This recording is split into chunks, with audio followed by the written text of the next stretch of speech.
नजर सब पर। नमस्कार, मैं हूँ वैशाली मुदगल और आप देख रहे हैं 10 न्यूज। तो चलिए दिखाते हैं आपको देश दुनिया की जरूरी और ताज़ा खबरें।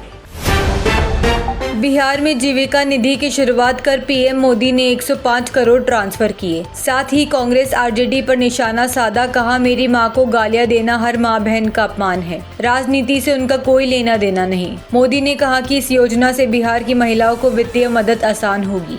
सेमिकॉन इंडिया 2025 में पीएम मोदी ने देश का पहला made in India chip Vikram 32 bit pro launch किया। इसे इसरो ने तैयार किया है। केंद्रीय मंत्री अश्विनी वैष्णव और दिल्ली की मुख्यमंत्री रेखा गुप्ता भी मौजूद रही। सेमिकॉन इंडिया कॉन्फ्रेंस में पीएम मोदी ने कहा कि दुनिया भारत पर भरोसा करती है और हमें कोई नहीं रोक सकता। उन्होंने इशारों में ट्रंप पर निशाना साधा। मोदी ने कहा कि भारत सेमीकंडक्टर क्षेत्र में वैश्विक लीडर बनने के लिए तैयार है और सरकार इस उद्योग को बढ़ावा देने के लिए बड़े सुधार जल्द शुरू करेगी।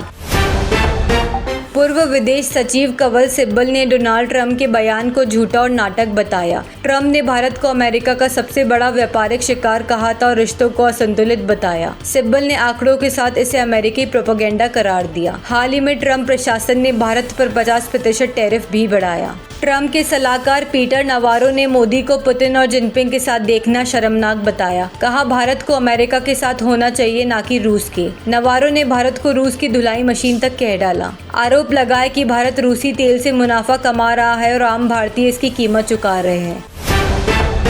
अमेरिका के पूर्व एनएसए जैक सुलिवन ने दावा किया है कि डोनाल्ड ट्रंप ने पाकिस्तान से अपने परिवार के बिजनेस फायदे के लिए भारत अमेरिका रिश्तों की बलि दी। उन्होंने कहा कि पाकिस्तान से ट्रंप फैमिली के व्यापारिक डील्स के चलते भारत के दशकों पुराने हित दाव पर लग गए। ये बयान दोनों देशों की राजनीति में हलचल मचा रहा है। पीएम मोदी के चीन दौरे के बाद अमेरिका सख्त हुआ। वित्त मंत्री स्कॉट बेसेंट ने भारत पर रूसी तेल खरीदकर यूक्रेन युद्ध को मदद देने का आरोप लगाया। उन्होंने भारत पर 50% टैरिफ भी अनुचित बताया। हालांकि बेसेंट ने कहा मतभेद जरूर है, लेकिन भारत और अमेरिका मिलकर समाधान निकालेंगे। दोनों देशों के रिश्तों में तनातनी बढ़ी है।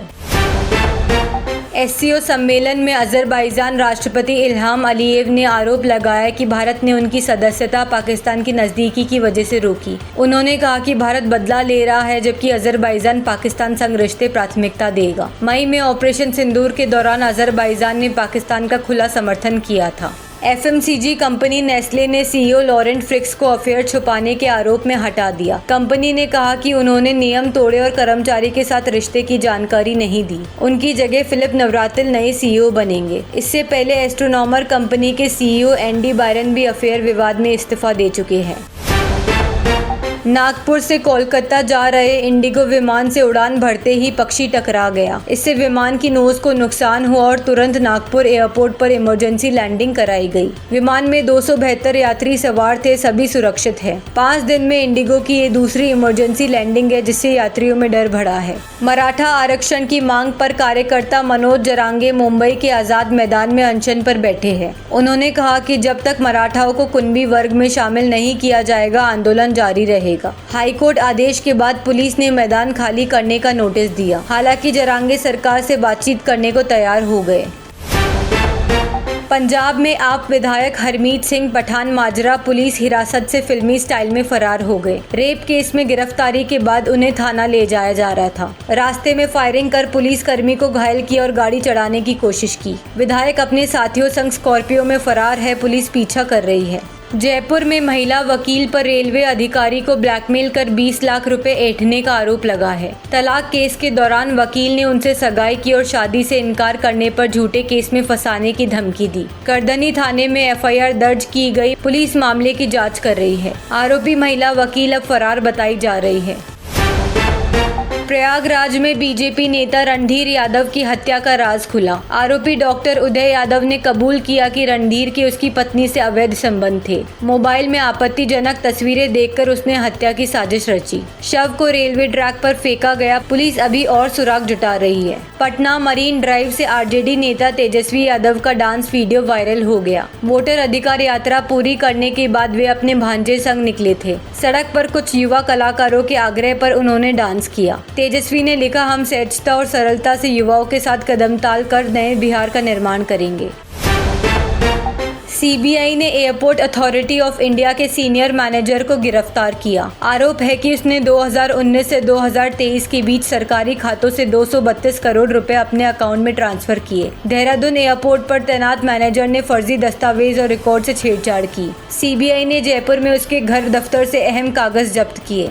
हिमाचल, उत्तराखंड, पंजाब और दिल्ली में बारिश, बाढ़ से जनजीवन बेहाल। हिमाचल में 91 फ्लैश फ्लड, 45 बादल फटने और 95 लैंडस्लाइड से 4000 घर तबाह। 666 सड़कें और सैकड़ों बिजली जल योजनाएं प्रभावित। मनाली चंडीगढ़ हाईवे बंद। मौसम विभाग ने 4 सितंबर तक रेड ऑरेंज अलर्ट जारी किया है। हालात गंभीर बने हुए हैं।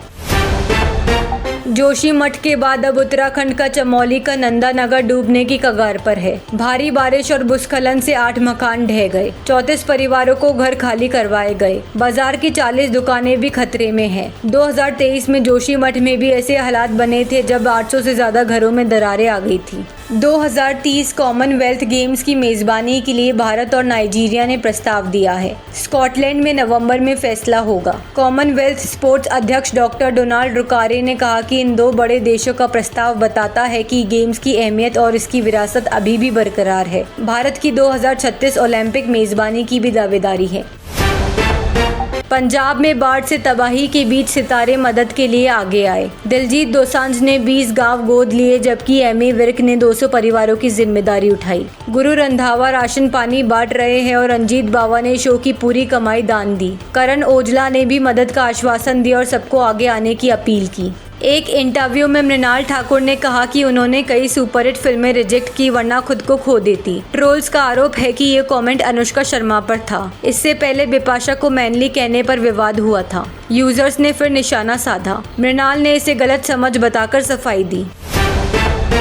तो ये थी आज की सुपरफास्ट खबरें। देखते रहिए 10 न्यूज।